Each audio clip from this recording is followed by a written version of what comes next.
La vieille ville de Jérusalem bouclée pour 2 jours. Mesure exceptionnelle prise ce dimanche par les autorités israéliennes, quelques heures après 2 attaques au couteau perpétrées par des Palestiniens.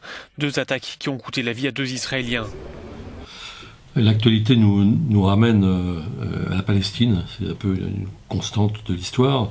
Quand on croit ce conflit oublié ou relégué, il revient toujours parce que il a une très longue histoire, il a une charge symbolique très forte, y compris dans nos sociétés, et en France en premier lieu. Alors bien sûr, j'entends bien que les bilans sont pas les mêmes quand on a des centaines de milliers de morts en Syrie. Il ne s'agit pas de ça du tout. C'est vraiment la charge symbolique et quelque chose qui, d'une certaine façon, marque les relations entre le monde arabe, tout le monde arabe, et le monde occidental. Alors le problème, c'est que cette recrudescence de violence sur l'esplanade des mosquées notamment, mais ça s'étend à Naplouse et un peu partout dans les territoires palestiniens, en Cisjordanie, cette recrudescence, alors on parle d'une nouvelle intifada, je ne sais pas comment il va falloir l'appeler. En tout cas, ce que je sais, c'est que la situation a complètement changé. C'est-à-dire qu'il y a 2 choses qui sont complètement nouvelles. La première, c'est qu'il n'y a plus aucune perspective politique. C'est le désert total du côté israélien. Et tout a été verrouillé. C'est vraiment le champ clos du désespoir pour les Palestiniens. Et l'autre élément très fort, et qui va hélas dans le même sens, c'est qu'il n'y a plus non plus d'autorité palestinienne. En vérité, elle est toujours là, en droit, mais en fait, elle est inexistante ou déconsidérée, puisque on estime parmi les Palestiniens qu'elle sert d'auxiliaire, disons, à Israël pour les questions sécuritaires. Donc dans cette double impasse, il peut arriver des tas de choses terribles, et je crois qu'on a intérêt à s'interroger tout de suite sur la nature des révoltes qui sont devant nous dans ces territoires. Parce que les organisations traditionnelles, je mets même le Hamas dedans, sont déconsidérées ou en passe de l'être.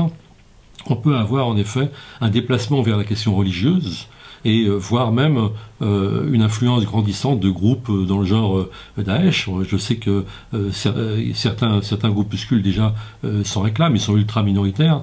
Ce serait vraiment un désastre, parce que cette population palestinienne, c'est la plus laïque enfin si on peut employer ce mot dans le monde arabe, mais enfin on se comprend, la plus laïque du monde arabe.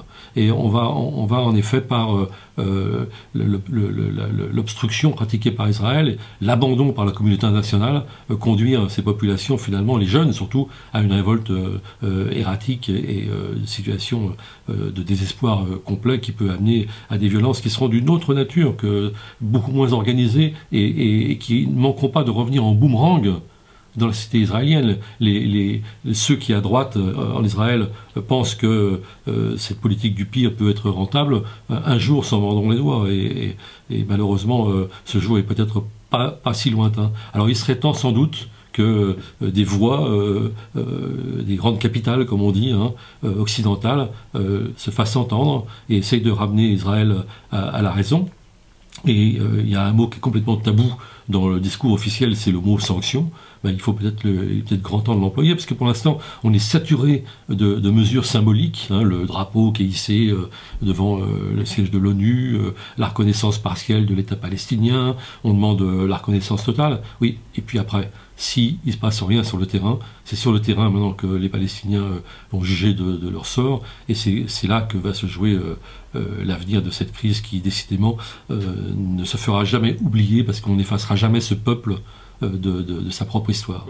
Alors Éric Deluca, c'est une grande conscience, comme on en manque peut-être en France, qui prend des risques personnel, c'est ça l'engagement, sur la question de la loi ferroviaire Lyon-Turin, et qui s'est engagé, qui a appelé à la désobéissance sur cette question, sur ce dossier, et il est menacé d'emprisonnement, donc c'est pas rien. Donc voilà un homme qui va au bout de ses convictions, et une conscience comme on aimerait en voir parmi les intellectuels français.